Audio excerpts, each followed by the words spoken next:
ஒரு காலத்தில் பசுமை நிறைந்த ஒரு சிறிய கிராமம். அந்த கிராமத்தில் பழைய பண்ணை ஒன்றில் விவசாய ராஜா என்பவர் வாழ்ந்து வந்தார். அவர் 10 வருடங்களுக்கு மேலாக கழுதைகளை வளர்த்து வந்தார். அதில் ஒரு கழுதையின் பெயர் சிவா.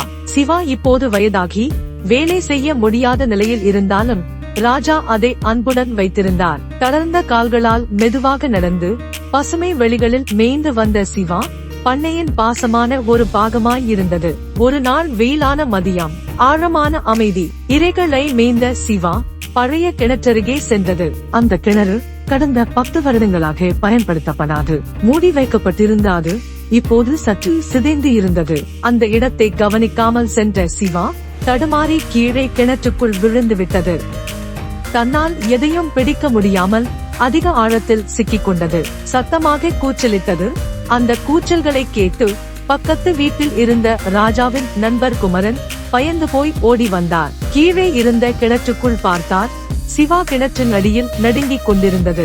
அவர் உடனே விவசாய ராஜாவிடம் ஓடினார். ராஜா, சிவா கிணற்றில் விழுந்துடுச்சு, சீக்கிரம் வாருங்க. ராஜா பயந்து போய் பிற கிராமவாசிகளையும் அழைத்துக் கொண்டு கிணற்றருகே ஓடினான். அவர்கள் அனைவரும் சத்தம் கேட்ட திசையில் கீழே பார்த்தனர். சிவா பரிதாபமாக அழுது கொண்டிருந்தது. மீட்க கயிறு போடப்பட்டது. கிணற்றின் சைடு பக்கங்கள் தோண்டப்பட்டது. கையால் தூக்க முயற்சிக்கப்பட்டது. ஆனால் கிணறு ஆழம் அதிகமாக இருந்ததால் அவர்கள் எடுத்த அனைத்து முயற்சியும் தோல்வியில் முடிந்தது. கழுதை மூச்சுவிட சிரமப்பட்டது. நேரம் சென்று கொண்டே இருந்தது. சூரியன் மறைந்து வானம் கருமையாக தொடங்கியது. அப்போது ராஜா மனம் பதைத்து குழுவிடம் மெதுவாக சொல்கிறான், இது ஒரு பயனற்ற கழுதை, வயதாகிவிட்டது, மீட்பது சாத்தியமில்லை, கிணற்றை மூட வேண்டும், இதை இப்படியே புதைத்து விடுவோம் என்றார். அதை கேட்ட மற்றவர்கள் அதிர்ச்சி அடைந்து சும்மா நின்றனர். ஆனால் ராஜாவின் வார்த்தைக்கு மதிப்பளிக்க மெதுவாக மண்ணை எடுத்து வீசத் தொடங்கினர். முதல் சாக்கு மணல் சிவாவின் மேல் விழுந்தது. அது புரிந்து கொண்டது, தன்னை புதைக்க வருகிறார்கள். மண்ணும் அடர்ந்து விழுகிறது. ஒவ்வொரு மணல் மூட்டையும் அந்த ஓய்வாகிய உடலில் விழுகிறது. ஆனால் ஒரு நிமிடம் அது ஒரு விசித்திர உணர்வை உணர்ந்தது. நான் இங்கேயே சாக கூடாது, இது ஏன் முடிவாக இருக்கக்கூடாது? அது மண்ணை தனது முதுகில் விழும்போது அதை குலுக்கி கீழே வீசியது. பிறகு அதை ஒரு படியாக மாற்றிக்கொண்டு மேலே உயர ஆரம்பித்தது.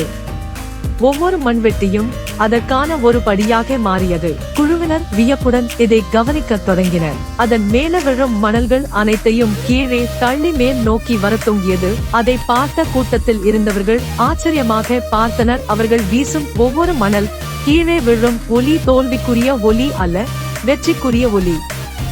சில நிமிடங்களில் சிவா மேலே வந்தது. கிணற்றின் மேல் நின்று துள்ளி வெளியே குதித்தது.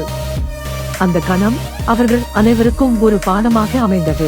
ராஜாவின் கண்களில் கண்ணீர். சிவாவை அழைத்துக் கொண்டார். நீ என் உயிர் சிவா, நீ என்னை கற்றுத்தந்தாய் என்று கூறி வீட்டுக்கு அழைத்து சென்றார். இந்த கதை நமக்கு சொல்ல வரும் தத்துவம், வாழ்க்கையில் பிரச்சனைகள் நம்மீது விழும் மண்வெட்டிகள் போன்றவை. அதை சுமந்து அழுவதற்கு பதிலாக அதை உந்துபடியாக மாற்றி மேலே உயர வேண்டும். யாரும் நம்பவில்லை என்றாலும் நீங்கள் உங்களை நம்புங்கள். விழுந்த இடத்தில் சாயாமல் அதில் இருந்து துள்ளி எழுவதுதான் உண்மையான வெற்றி.